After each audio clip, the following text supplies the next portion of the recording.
Hello, everyone. Welcome back to the Alt-Centrism Central podcast. Today, our topic is going to be on the liberty movement. As always, I'm your host. I'm me. We have our other host here as well, Peyton. Hey, what's up? And today we have a special guest to talk about and represent the liberty movement. Marcel, could you please introduce yourself? Those are big shoes you have me filling. Representing the whole liberty movement? Yes, I'm Marcel. I am a graduate student at George Mason University. My ideology in whole is a Rothbardian, proprietarian, Austro-anarcho-Hoppian. See, I mean, how could you not represent the entire liberty movement with an ideological identity like that? You're perfect. Go ahead. Sorry I interrupted you. Oh, no, that was it. Oh, okay. All right. So, Peyton, you want to take it from here? Yeah, I'll take it from here. So, for those who don't know what the Liberty Movement is, essentially, the Liberty Movement can be traced back as far as, I want to say... It all started when Jesus Christ descended from Mount Sinai and gave us for new liberty. It's a funny joke, but there's a lot of theological talk about, the origins of liberty, so it's kind of true. Yes. The Liberty Movement can go far, far, far back. If we want to talk about the Liberty Movement in the United States specifically, the modern Liberty Movement has really started with things like the Libertarian Party and people like Ron Paul. I would say Ron Paul has probably been the biggest figure in the Liberty Movement and probably is still considered the face of the Liberty Movement. No one else has really taken that mantle. But essentially, it's kind of people who are usually ideological libertarians, typically anti-war, anti-state, and pro-free markets, who come together for promoting individual liberty in the United States by getting either... A lot of people have different strategies. Some people are all about, let's get people elected, let's focus on having people in academia, and some people go the agorist route of counter-economics. That is tax evasion.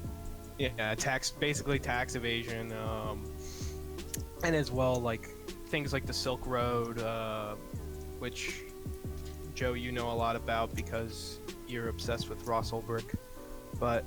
I am absolutely obsessed with him. I think he's a very handsome lad. Reigning as a warlord in Texas, right? What? Yes, agorism 100% works for that reason. And Waco, Texas never happened, and Ruby Ridge never happened. So we know those things never happened as well. So yeah. But yeah, so I kind of wanted to pass it off to you, Marcel, and kind of let you explain how you came to the Liberty Movement and what your goals are with it. Well, my story is very normal and at the same time I would say very abnormal. So for me, being libertarian started, as with many people in my age group, with Ron Paul. So I basically thought I was a Democrat up until I was probably 13. I grew up in New York. I wasn't really a liberal household. It was a pretty apolitical household, I suppose. But I knew that I was against the war, even really when I was 8. Actually, one of my earliest distinct politics-related memories, besides 9/11, I was 6. But in terms of a discussion I had was in, I guess I must have been in 4th grade, when Saddam Hussein had been executed, and people were in my school, who again were like 8 or 9 years old, were celebrating it, saying they were happy that Saddam Hussein had died. And I said, who is Saddam Hussein and why are we happy that he died? And they said, oh, Saddam Hussein is the guy who did 9/11. And 8-year-old me, even then, is like, no, that definitely doesn't seem right. I thought Osama bin Laden did, I remembered Osama bin Laden's name. I thought Osama bin Laden did 9/11, and the other kids in my class were like, no, it was definitely Saddam Hussein. And I thought to myself, that definitely does not sound right. And then finally the teacher stepped in for... This is also, it's funny, one of my first political memories, one of my last memories of an authority figure taking my side in politics, when the teacher stepped in and said, no, Marcel's right, Osama bin Laden was responsible for 9/11, and then the kids then asked, so why did we why did we kill Saddam exactly? And she probably said something about weapons of mass destruction, but I was too busy gloating about being right to remember what her answer was. That's fair enough. It's not often that you get an authority figure taking your side on things. Yes, so being anti-war was one of the first things that awakened me to politics. And so I thought, well, the Democrats were the anti-war party, because don't forget, this is 2005. Barack Obama said he was going to pull us out of Iraq and, dismantle Guantanamo. So for basically the entirety of Barack Obama's first term, I was prepubescent and identifying as a Democrat. But then I heard about Ron Paul, and Ron Paul politely informed me through countless YouTube videos that no, actually Barack Obama drone bombs people, he's expanding Guantanamo, etc. And so it's very little convincing. It's like, oh, okay. He was a very effective war president in terms of the results that he got. Obama was pretty effective as commander-in-chief. Repeat, please. What did you say? I didn't quite get that. Repeat what you said. I didn't hear what you said. Oh, okay. All I said is that Obama was a pretty effective war president. He was good at his job as commander-in-chief in terms of getting results. He was definitely, even though he ran on anti-war, that turned out to be something he was actually quite good at. An interesting interpretation. What stated goals of Barack Obama did he accomplish during his time as president? Related to drawing down America's intervention, that is. So, what was the thing that Barack Obama said, foreign policy-wise, he was going to do that would make America less interventionist? In terms of campaign promises, like I said, I'm not trying to disagree with you at all, actually. Maybe I misspoke a little bit. But what I was saying is that even though he ran quite a lot on this anti-war platform, like you were saying, it turned out that he was an effective military leader. Like, as you said, when your teacher, you were having that discussion about taking out Saddam Hussein, that was something that Obama was partially responsible for, and he made the call to do that. And that's why I'm saying that he was a somewhat effective war president. I think you have a little bit backwards. Obama killed Osama bin Laden. Saddam was killed under Bush. Yeah, sorry, my bad. But yeah, that was all I was trying to say. Okay, I got you. Yeah, but I might as well continue the journey. I realized I trailed off. So it was Ron Paul that made me a libertarian, and then it was RNC 2012 where I had seen how the Republican Party, even though Ron Paul was never going to win the nomination, the Republican Party seemed to be committed to just ensuring that Ron Paul basically was unpersoned in sort of Soviet style. I believe it was Jon Stewart from The Daily Show, of all people, who did a whole bit showing how he was systematically not mentioned in Fox News and things like that.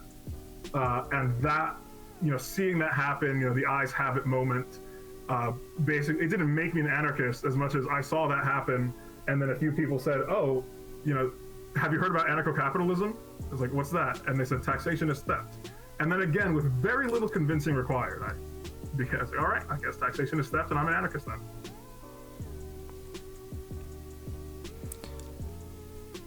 Not a very glamorous story, I know. Yeah, no. It's not a terrible story. It's definitely interesting.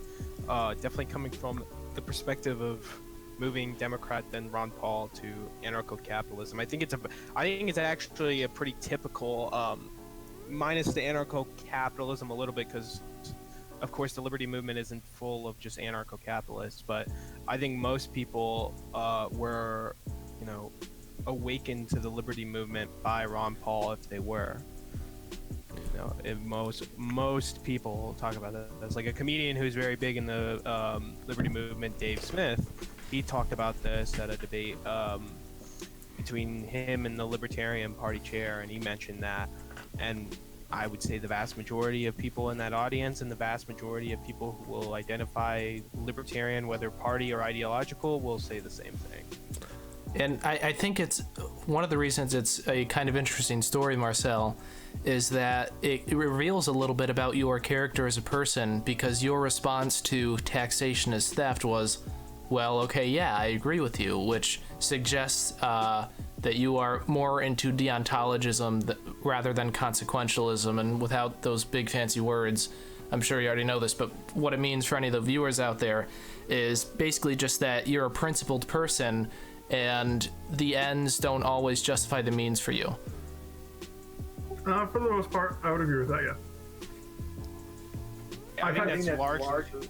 Yeah, for the most part, that's true. I've had certain people, especially, I don't know, as I've developed more and grown, and I've had to start justifying positions more, especially as the kind of causal realist, materialist that I am. People have said that I've become more utilitarian, since the way I measure good and things like that is through, human consumption, human welfare, human production. People say that by saying this, by appealing to, you could call it productivism, but I might even call it consumptivism, that's itself somehow utilitarian. I'm not quite sure how I feel about that, but for the most part, I would consider myself a deontological libertarian. And I find a lot of libertarians tend to be ontological if they're not like economics buffs. A lot of libertarians tend to be actually economics buff, especially here at George Mason. But when they're not, when they're usually focusing on issues, when they're mostly focused on like war or the war on drugs, usually it's about the principles rather than the consequences.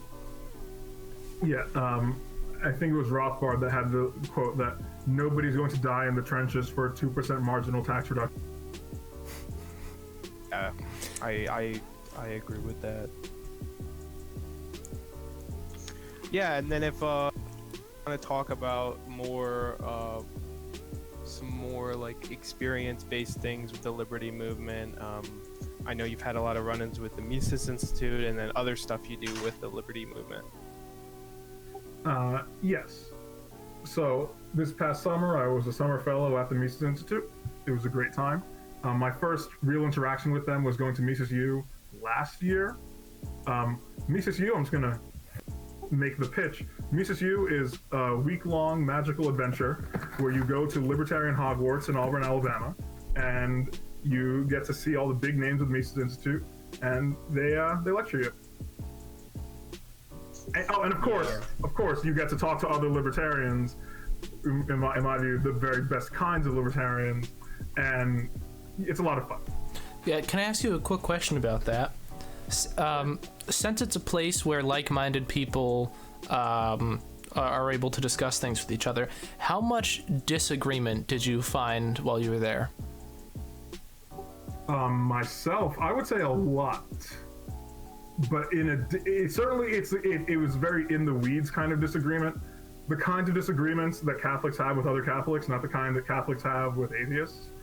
So the kind of disagreements I had were on really, I don't want to say esoteric, but meaningless things. So for example, as I mentioned before, I am an obligate materialist. I know a lot of people at the Mises Institute because somehow, for reasons that I've yet to fully pin down, there's a lot of like Roman Catholics specifically who are not a fan of my view that there's nothing to the universe but matter, forces, energy, and waves. Similarly, being pro-life versus pro-choice, actually that's a big one, I would say. That's a thing that a lot of people disagree with there. Those are the two I can think of immediately. But in terms of disagreeing on anarchism versus minarchism, if there were any minarchists, they had the good sense not to show their faces. So yeah, it was pretty much those kinds of philosophical things. That's interesting. Both of those disagreements can kind of be drawn along religious lines, but yeah, interesting nonetheless. So that was the pitch for Libertarian Hogwarts, Mises Institute. Yeah, I'm not going to become their outreach coordinator anytime soon. There are way better pitches you can get, but I promise it's a great experience, and you should look at it. Yeah, okay. And so moving from that, I wanted to ask you actually about where do you think the liberty movement can go from here? What is the path to victory, or is there no path to victory for the liberty movement? What are your thoughts on that subject? Well, I can say for sure that there's nowhere for the liberty movement to go but up. Where can it really go from here? So we're entering a weird phase right now where a lot of the momentum that the Libertarian Party had, the Libertarian movement had, was lost really with Ron Paul's retirement. As well, the party seems to be, if not outright getting woke, it's definitely trying to shed off the people that it thinks are bad for its image. At the same time, the Republican Party, the kinds of Republicans that claim to be friendly to libertarians, unless they were Ron Paul and in his immediate circle, were all kind of useless and are now they're not being purged from the party, but now that Trumpism is rising within the party, libertarians aren't making as easy inroads, except, when Rand Paul can sort of guide Trump into making certain non-interventionist foreign policy decisions. So when Donald Trump says that he's going to pull out from Syria, Rand Paul is there on Twitter telling everybody how intelligent and wise and magnanimous and wealthy it is for him to do that. But I don't know. I don't know how it can get better, but I can't imagine how it can get worse. Yeah, I would agree with that. My view of the liberty movement right now is specifically with the Libertarian Party. I think the Libertarian Party is in a very dismal state, but has a really good opportunity to do well in the next election, potentially. The point of the Libertarian Party, people forget, is not to win elections or to do well. In a way, the Libertarian Party is obsolete for its original purpose. The point of the party was simply to be basically a place for libertarians to meet each other and sell magazine subscriptions. But now that we have the internet and we all have podcasts, that's no longer needed. Whenever it was gotten into the heads of the Libertarian Party that they could win elections, that's when things went downhill. Which is the Koch brother that we recently lost? I think it was David Koch. David Koch left the party a few decades ago because it was part of the platform that we were going to abolish all taxation. Yeah, that's. Not to throw the entire party under the bus. I almost forgot. There is a Libertarian Party Mises Caucus, yes, which is trying to bring the party back to its original roots of useful abstention, as opposed to useless action. Yeah, I agree. So I agree with you that that's the role of the Libertarian Party, and that winning elections should not be our goal. But the opportunity I'm talking about more is mainstream viewership.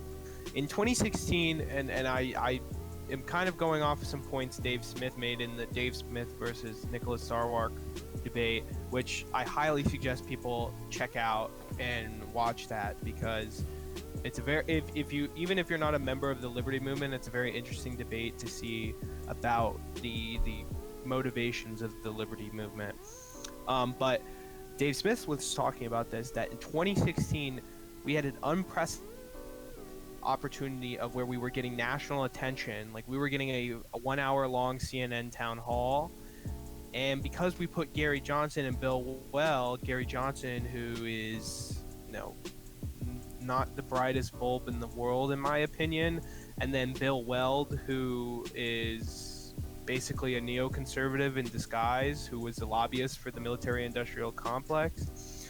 We got an hour of them talking about Donald Trump and Hillary Clinton, instead of, here's what we stand for as libertarians, here's your alternative to,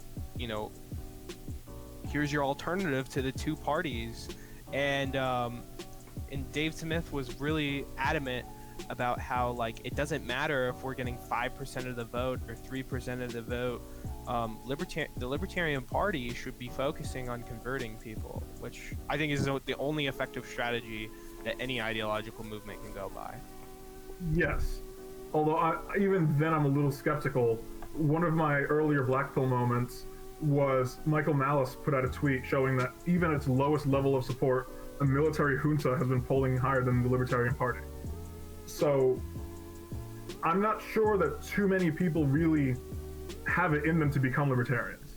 This is a little bit of an unpopular view, but, well, among libertarians anyway, that a lot of people who are afraid of libertarianism, it's kind of rational for them to be so. I mean, it's not as though the problem that they haven't heard of it. They've heard of it. They know what it entails, the level of responsibility, decision-making that it entails. And they decide, upon seeing that, you know, this isn't for me. I enjoy having the government take care of me. I'd say that's somewhat true for a lot of people, but I also think that, like, in a sense, you're never going to get a ton of people to be hardcore, like, anarcho-capitalists. You're never going to get even a plurality of people to be that much, you know. But you can at least get them more towards, especially on certain issues, towards being less for certain policies. Especially, I think one of the most effective things we do is either on the drug war or the anti-war stuff. Oh yes, for sure. There are libertarian populist strategies, but those aren't ways to get people to the full package. You know, don't tread on me libertarianism, as much as just appealing to their existing sensibilities to get them to stop wanting to bomb Arab countries. You know, because if you do, the refugees come to your country. Like, that's the level at which we basically have to operate if we want to reach the common person. Yeah, I think what you guys are kind of getting at is the problem with political parties in general, because as you start to gain more and more popularity, the party platform has to sacrifice certain ideas to promote others, because there's only so much that you can actually get done, and there's only so much that people will agree upon. So to expand a party, I think, is a little bit different than the movement itself. I mean, the party is probably going to be focused only on, or I think should only be focused on, getting people in office to create change, because that's what a political party is. But the libertarian movement, or the liberty movement in general, which, I mean, a lot of it, the people in the movement could probably be part of the Libertarian Party as well. I think it's their job to go and talk to people and convince them. But yeah, just it's a problem with political parties in general. The amount of simplicity that you have to have, and the amount of other beliefs that you have to give up to bring other people into the circle and get things done. Yes. And part of the problem also is that because for libertarians, well, for good libertarians who agree with me, it revolves around of an ethical precept that is the NAP, that to compromise on it's the keystone of it, in a way that I think a lot of other philosophies don't have this one linchpin belief where if you pull it out, the whole thing falls apart. And so the kinds of things that we need to compromise on is like, well, if we compromise on that, then we're compromising on the NAP. If we compromise on the NAP, that's really all we have. And so that makes the whole party really resistant. And we kind of just see it. And that once libertarians start, and yeah, we see the horror stories in front of our eyes, because, you know, as soon as any libertarian starts saying, maybe we don't need the NAP, the next thing you know, the slippery slope is covered in vegetable oil. Because they're like, and why don't we have, a progressive income tax and also bake the cake? Like, well, yeah, you're definitely seeing that with the Libertarian Party. I mean, there are more, I'm going to call them left libertarians, even though it's a little inaccurate to call them that, because they're still like very, very close to free market. I'd say more the people who are like Chicago School, more Friedman libertarians, socially liberal, fiscally conservative, as the meme goes. They're openly accepting more libertarian socialists, and more like they're actively advocating it and trying to push out people like the Mises Caucus, and then anybody who would dare vote for a Republican like Ron Paul or Rand Paul or Thomas Massey, because they're not true libertarians. They're not voting for our libertarian candidates, and you're definitely seeing that. That's part of the problem with the party trying to play this electoral politics game, and why the Libertarian Party if it's ever going to do anything beneficial for the liberty movement, should be more of, like you said, a group for libertarians to meet, or even just spread the message more, because like I think John McAfee has an interesting it's an interesting message. Do I think it's going to work or do anything? Not really, but his message is more, you know, self-empowerment by, instead of voting for him for president, you vote for yourself, which is at least an interesting idea to open up people to the ideas. I don't think it's going to work, but it's at least something. There's something quintessentially libertarian about that proposal. It's probably not going to work, but I think it would be interesting if we all just voted for ourselves this year. I mean, yeah, definitely. I mean, that's pretty much most libertarian proposals is, I don't think this will work, but it would be really interesting. Wouldn't it be cool? Like, that would be kind of funny. That would be a great IRL meme. But real quick, before anybody else says something, I just think it's important that we distinguish between libertarian with a capital L and libertarian with a lowercase l, and distinguish between the ideology and the party, just that it's easier to have these conversations. That's all. Yeah, for those who don't know, like, libertarianism and the liberty movement as whole, as I kind of explained, is about individual liberty, but really what libertarianism can be boiled down to on an ideological sense is more of wary of state power, or does not believe in the use of state force or violence. Or varying degrees, all the way from just like, I'm a Republican who thinks we should, to no government at all. Yeah, like at the very least, libertarian with the lowercase l would advocate for the protection and preservation of natural rights. That's a good way. Sure, or I would say, if you don't want to boil down libertarianism to the nap, even though you should, you could say that libertarianism is anti-war, anti-state, pro-market. Yeah, no, I think you should. If I'm being even more charitable, I'd say in decreasing levels of importance. So if somehow you're not pro-market but you must be a libertarian, I would say fine. But I would say it's impossible to be pro-war and be a libertarian. Oh yeah, I would agree entirely. Which, interestingly enough, the Libertarian Party chair doesn't seem to be anti-war, and the vice presidential candidate wasn't anti-war either. Well, as soon as you get into politics, as soon as you get into politics, go ahead, Peyton. Sorry. Yeah, sorry. Which brings in the distinction of the Libertarian Party.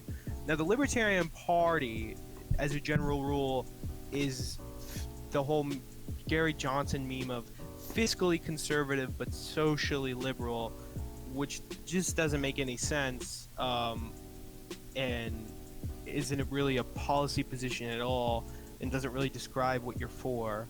But regardless of my feelings on it, that's usually the way people who are in the Libertarian Party describe themselves. You'll see people who are different, though. You'll see, you know, I talked about it a bit, but the caucus and the Mises caucus are two who don't really fit into that narrative.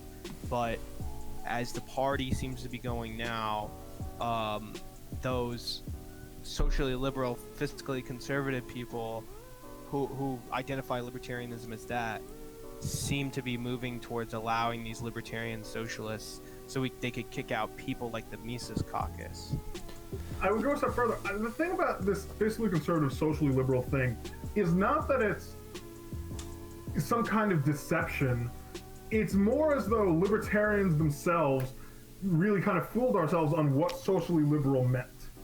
So there was the libertarian motto, not even a motto, I guess a slogan on gay marriage that we had for a good while, which is along the lines of, you know, we're not asking you to cater the wedding, we're just asking, you don't need to cater the reception, we're just asking you to tolerate the wedding. And to us, that was what being socially liberal meant. As it turns out, we were wrong, and you do need to cater the reception. So that's really where that comes from. But if being socially liberal really was about not taking any part in what's going on between two adults in the bedroom and things like that, then most libertarians, even the ones who call themselves, like the Mises Caucus people, who people say, oh, the conservative libertarians, they're not even really conservative in the sense that they actually care. It's more as though we'd rather not have an opinion, but if you're going to force us to have an opinion, it might as well be what we want, right? Yeah, of course. And I mean, that kind of very much accurately describes this whole situation, because I mean, that's kind of why I said they were vague and that they didn't really describe anything, because like fiscally conservative too, I mean, that can mean a lot of things. I mean, by that definition, Mark Sanford is a pretty good libertarian, even though he's got some pretty anti-libertarian policies. Even though out of actually the Republicans who are currently running, I'll just say this, that if I have to pick one, it's Mark Sanford. But I mean, at least he's the one who is railing against the debt and deficit, and seems to be the only candidate talking about that. But in a kind of conspiratorial way, I don't think you're gonna get elected if you talk about that. I mean, yeah, no, the vast majority of don't actually care about our federal debt. They'll be shocked for a second and then they'll move on. The attention span of the average American is pretty short. The only person in America that will ever actually care about the sovereign debt will be when we get a king. No other human being will care. This is largely true. 'Cause, I mean, who is the debt really tied to? I mean, in all honesty, The taxpayers. who is it? I mean, is it though? I mean, have we been paying higher taxes because the debt has increased? No. I mean, taxes. We do need to cover interest on the bonds. So in a sense, yes. We do have a As a reputation. general rule, though, taxes have been, at least the income tax has been decreasing. We do have a reputation for paying back the principal to countries that give us loans to put onto our national budget, but we almost never pay back the interest on it, and we're taking more loans than we can pay back. So even though we do eventually pay them back, it's just growing because we can't pay it back as much as we're getting money. Yeah, I agree with that. Otherwise, I mean, if we didn't pay it all, we'd be in a situation like pre-World War II Weimar Republic Germany, and that's not a situation that anybody wants to be in. Well, we all know how that ended. Oh yeah. But Oh, also, regardless of that, I wanted to touch on this a few minutes ago real quick. The problem with the Libertarian Party and being anti-war, I think, is that when you get more and more involved in politics, what it boils down to is that political figures, their only source of power comes from employing violence against people. So if you're going to take an anti-war position, you're basically just a talking head on a stick, and you're hoping that somebody's going to notice you. And I think once you get into so if you're part of the Liberty movement, that's fine, because your job is just talking to people anyway. But if you're into politics, if you're an elected official, a representative, it is very difficult, I think, to be anti-war, because otherwise you might be ineffective to a certain degree. Yes.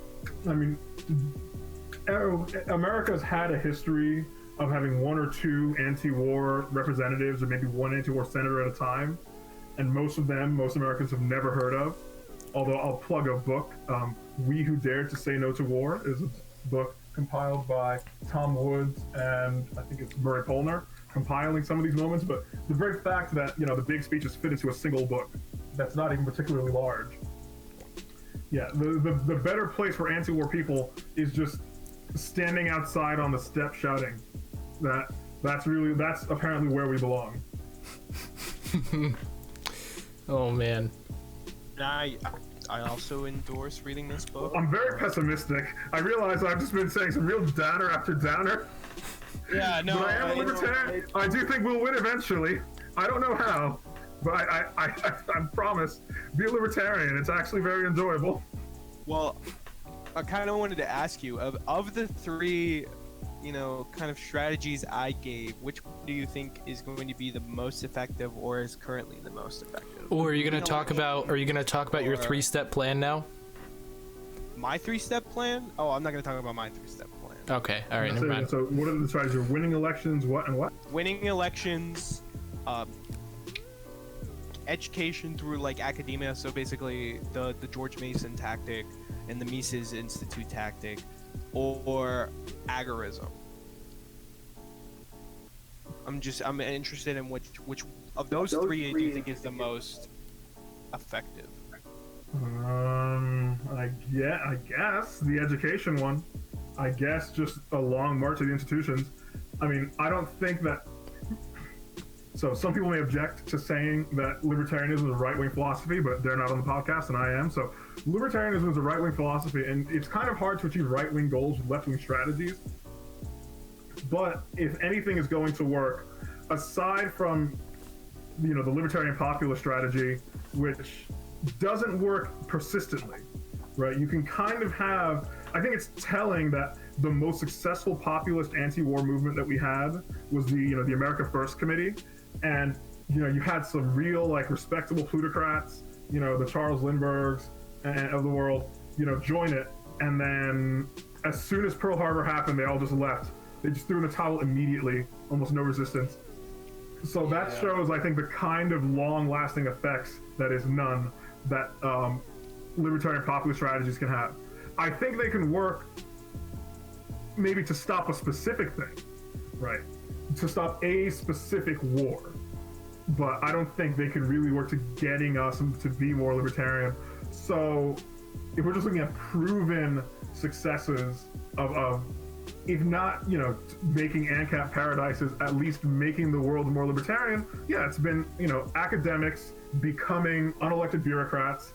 And, when the Soviet Union falls, or when the United States topples this government or that government, and then it's like, we're restructuring your whole economy and we're privatizing everything. So let's get some interns from Cato to supervise that. Yeah.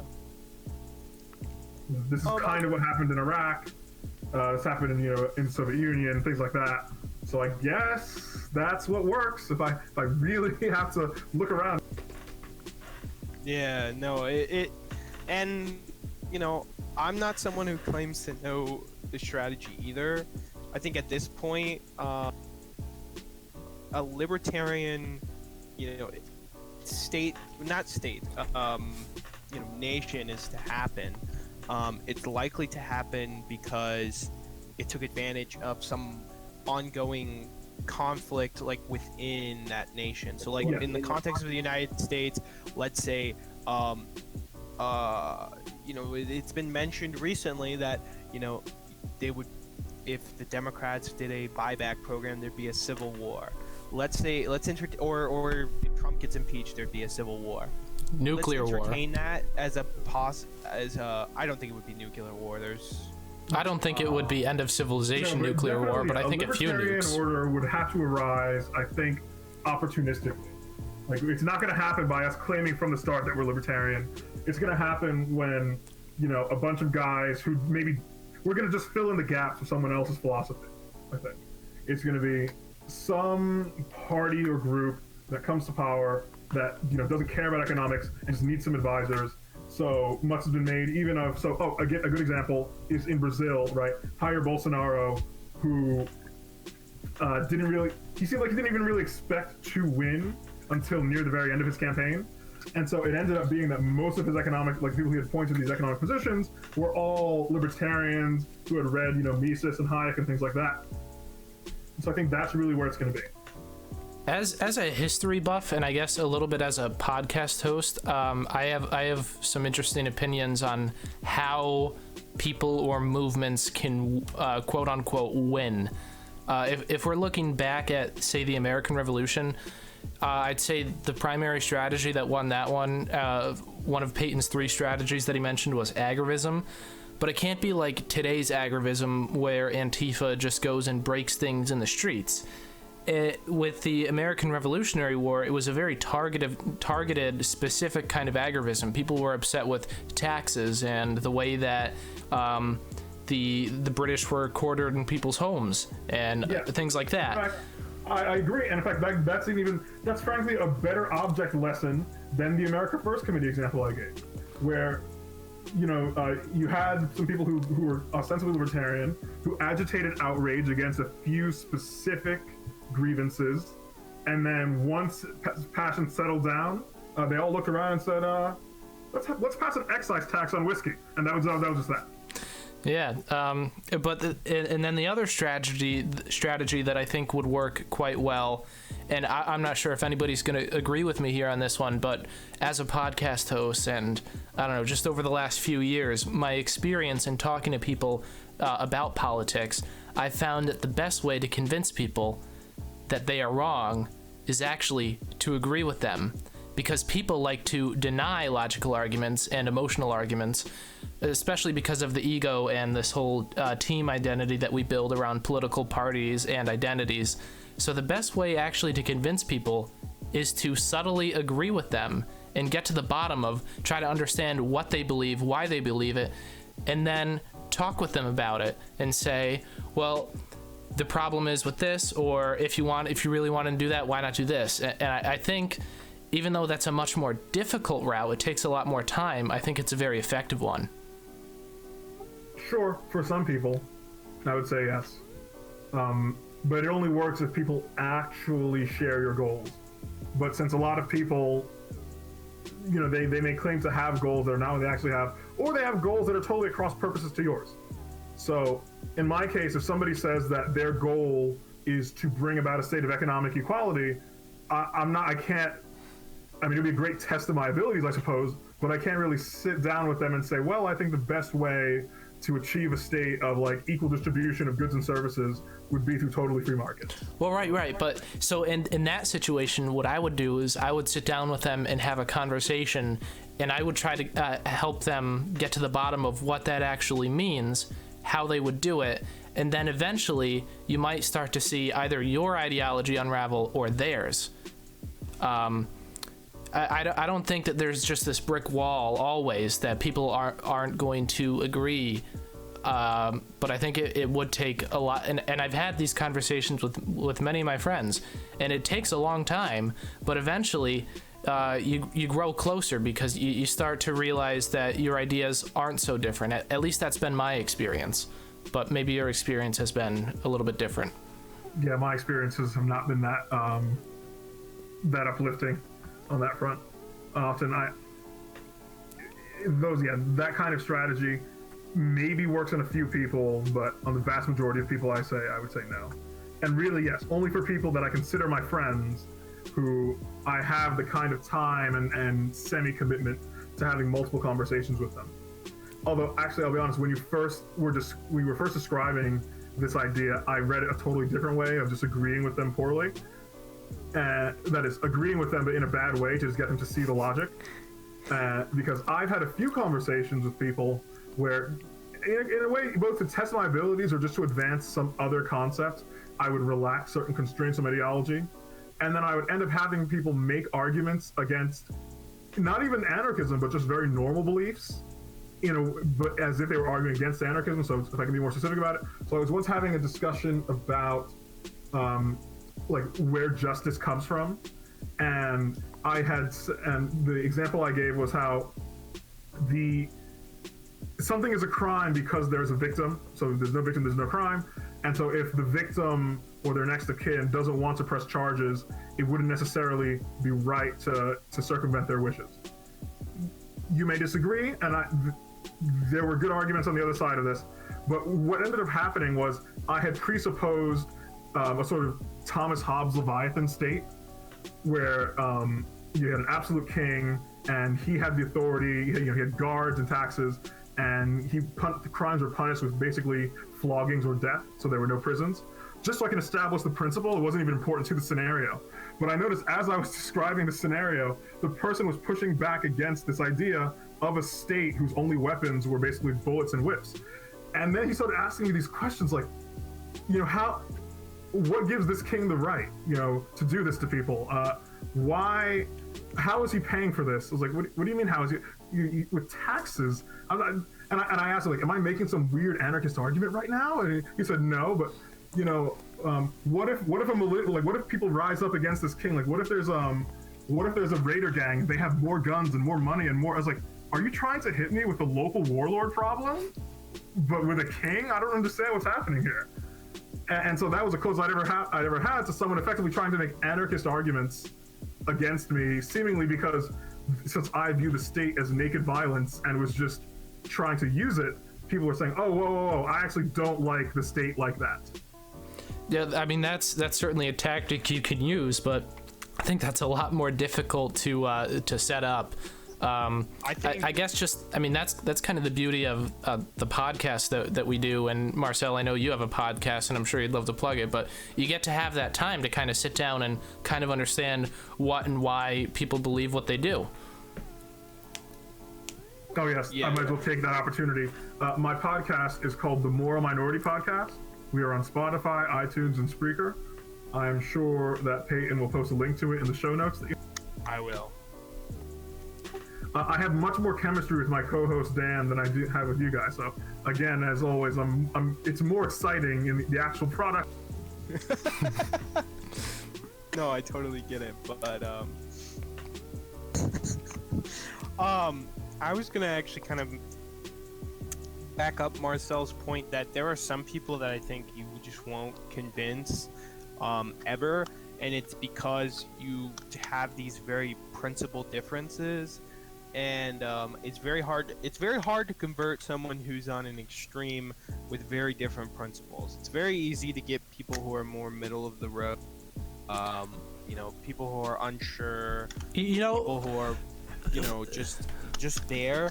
But like in my experience though, really extremes are hard to convert. Kind of need that that's actually a major event to happen rather than like with me. Because I came from the left-wing extreme and then went into a right-wing extreme and then mellowed out. But all of that took place in like major key turning points in my life. They corresponded with that. That's kind of funny, to be honest, because I've had kind of the opposite experience. Peyton, you know Jackson. I'm not gonna mention his last name because I don't want to dox him or anything, but I've actually found that I have more in common, and I can have better conversations with Jackson, even though he's a far left communist, self-proclaimed, than I have with moderate Republicans sometimes. And I think the difference there is because we can relate to each other as principled people, but some people are just part of the tribe. They follow it because their friends or parents do, and they will never ever give up on that because it's part of their ego and it's part of their identity. And that's the people that I have a really hard time getting through to. I've had somewhat similar experiences where not about making them libertarian, that stuff when it works, but in terms of just the kind of interactions I definitely have a lot of positive interactions with what I'm starting to call the United Front Against Trotsky, which is basically at four corners of the political compass, with like these really hardcore far left, like Leninists or sometimes even Stalinists, or like on the authoritarian right, these sort of paleo-conservatives. That kind, like, I guess it must be a personality thing, where with them, I can have much more fruitful conversations than, people who are much closer.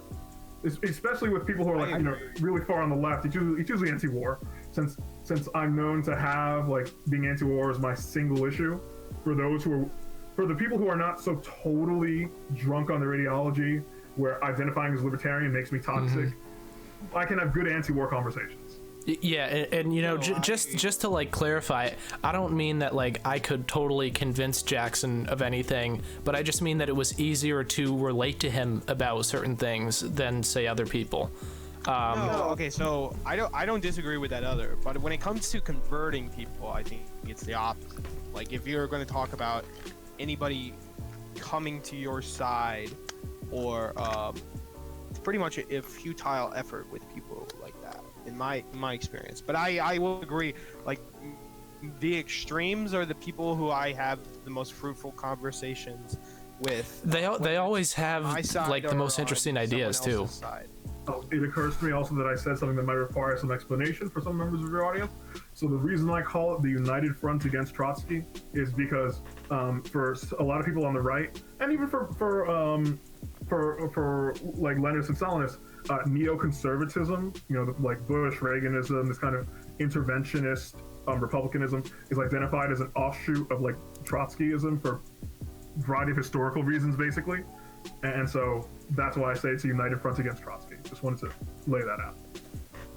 Yeah, no, I actually kind of got what you. Stalin's problems with Trotsky were a bit more direct.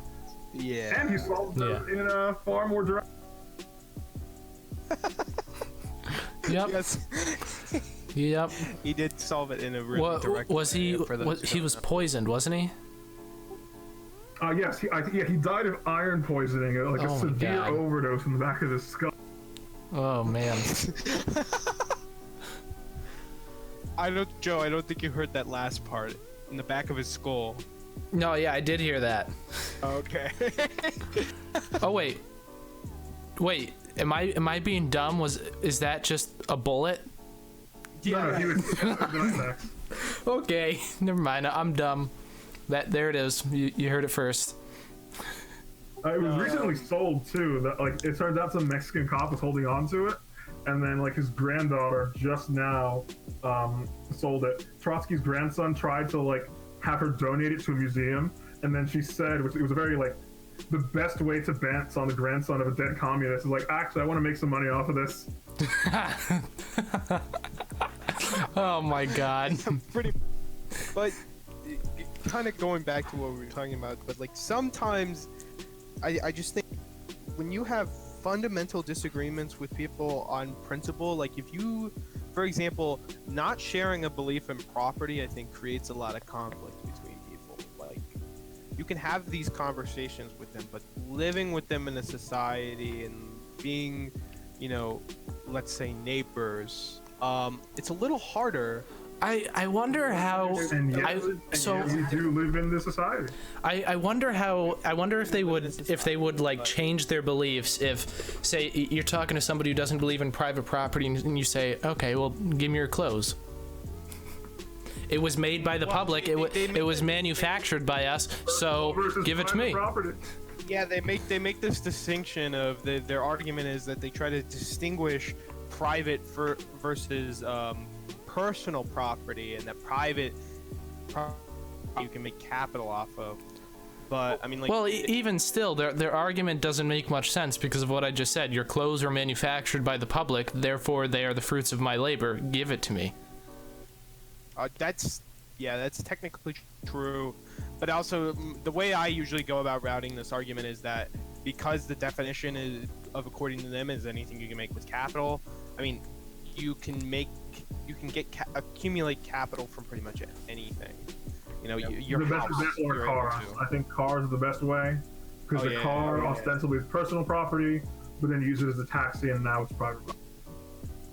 Even your house, that's interesting. You can use your house to allow people to stay in it, or you can literally run a business out of it. Yeah, that's true. But yeah, ignoring the logical fallacies of a lot of communists, I just think that it's hard to convince people, because even presenting things like that, like I recently had a debate with an anarcho-communist, and I mentioned that there is no distinction between public or private and personal property, because you can do this with accumulation of capital. He kind of just ignored that. He kind of just tried to move the debate somewhere else. Another fun one is the idea of landlords as rent seekers. But then if you consider that since you can run a business out of a rental property, by the same logic that makes the capitalist the exploiter of the worker, because the capitalist pays a rental price to the worker, but then keeps the full profit value of his labor.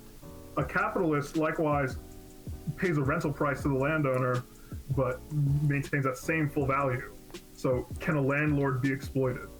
just generally, yes. I mean, the factory itself being rented is just as much being rented by the capitalist as the worker, but yet a lot of communists are really reluctant to say that a landlord can be anything but the ultimate villain of the story. Really, all it takes is just the idea of, oops, I accidentally broke a light bulb, Mr. Landlord, you got to fix that, and there you go. Your case is proven. Your point is proven. I mean, you could very easily exploit the landlord.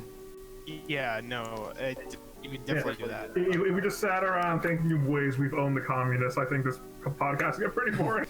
Yeah. No. If we went in that direction of just, let's own. Here's some new clever way I found to dance on Marx. Well, I run into this a lot about people asking what are good arguments against communists. So yeah, it depends on what you're talking about. Some kind of daily or weekly podcast dedicated entirely to attacking Paul Krugman's New York Times column. I'm allowed to do that because I just plugged Tom Woods' book 20 minutes ago, so I'm allowed to make fun of his podcast. And he'll get a link just so we can promo code Woods, get a discount. Woods, get a discount. Discount. You'll be king of the airport. Yeah. Something. Harry's razors. Smackers. But to kind of move into that, I guess we can move kind of into a closing on the episode. But for the Liberty Movement, where do you personally see it going in the next few years? How do you think 2020 will affect it? Will the Liberty Movement affect in 2020, or is it kind of just another game of the Republicans and Democrats shifting power? Since I'm not even sure who the Libertarian Party is going to put up, I know the party's trying to put up Justin Amash, America's self-destructing Palestinian legislator, that is politically self-destructing Palestinian legislator. I don't know how that's going to really work, because Justin Amash seems not to be, ready to actually run. He said he's not interested, actually, I'm pretty sure. He's basically going to lose his seat. So, I guess it'd be better if we don't run anyone, I guess. I mean, the thing about the Libertarian Party also is that it's the most undemocratic primary process. It's the most insider-centric, so it's not like with the Republicans where when they have a humiliating loss with Mitt Romney, there's a moment of soul-searching, and then, there's this Trumpian coup. That can't really happen with the Libertarian Party. This is true. So, the movement will always exist, right?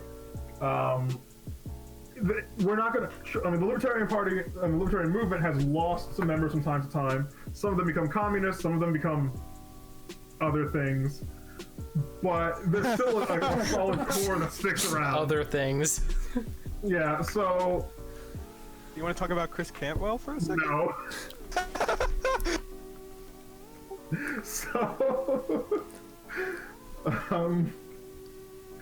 So we're still going to be around. There's still more libertarians now than there were 10 years ago, right? Basically, what happened was the Liberty Movement basically had a bubble. Like 2012 was basically when the bubble burst, but we're still on an upwards growth path.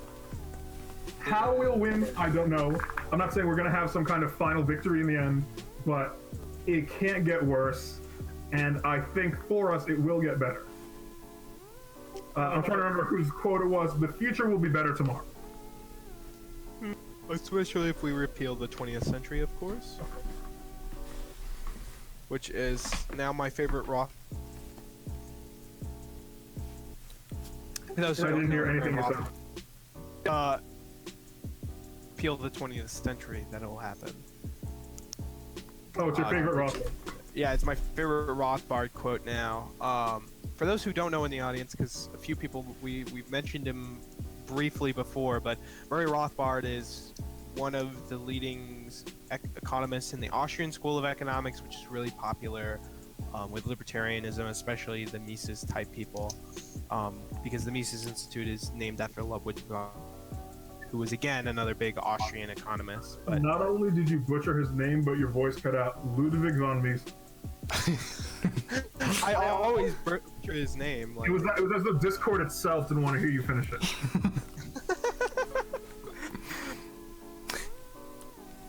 Discord was trying to save me some embarrassment. But yeah. So if that's all, thank you again, Marcel, for coming on. Happy to be on. Let's party questions. No, yeah. Let's just go into like some brief closing statements. If anybody has some, Yes. Marcel can have the last word. Peyton, do you have any closing statements? Anything you didn't get to say you want to get off your chest? The liberty movement is too lazy, and that's their biggest problem. That's about Wow.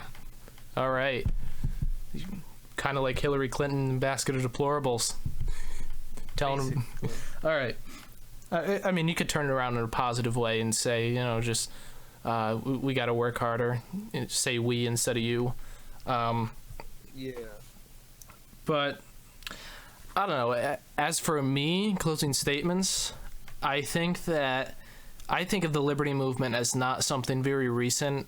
I think of it going back a long, long ways. For those of you who don't know, I am somewhat kind of a little bit more conspiratorial than others. I think that financial influences have influenced the liberty movement significantly in the past 300 years especially. But I'm not going to get into that in my closing statement. All I'm going to say is for the future of the liberty movement, I guess what I would like to see is I would like to see an interest in the people of our generation, at least discussing it, at least being open to different ideas. What we see now, you know, is a lot of people being secluded in these echo chambers on the internet. I'm sure that anybody who has ever been on Discord knows what it's like to be in the average political Discord server and just, you know, you have a debate for hours with somebody, and at the end of it, nothing has changed. Both of you are just very angry. So I guess what I would just like to see for the liberty movement is I would like to see that people will be open to different ideas, because even within the liberty movement, people have different ideas about how things should be. And I think if we're going to move forward, if the liberty movement is to move forward as one cohesive group and actually do something significant, I think that we don't all need to agree, but we all have to be on the same page at least. And we have to know, you know, one big core thing. What do we want to accomplish? And yeah, that's about all I have to say about the liberty movement. Marcel, last word goes for you, bud. Agree. Ironically, the Libertarian Party, this anarcho-individualist group, is in need of like a strong, central, unifying vision. Otherwise, we kind of flounder about uselessly, not only not knowing what to do, but seemingly not even knowing what we're for. Ron Paul was that, but not anymore. It used to be Murray Rothbard, at least, you know, in my Eversol, in the lineage I follow anyway. So I don't know who it'll be in the future, but I hope that the thing it is an end to war. I think that's I don't want to say it's a continued winner. America has been at war nonstop, but it's a good recruiter, and it gets the right people on board. And then we can filter them out later. All right. Yeah. And with that, right before we end the episode, I just want to say that the link to Marcel's podcast is on your screen. It's in the information bubble. It's in the description. It's going to be on your screen again a second time. We're going to put it everywhere because we really appreciate you coming on to talk with us today, Marcel. As always, happy to be here. All right. Thank you, everybody. Have a great night.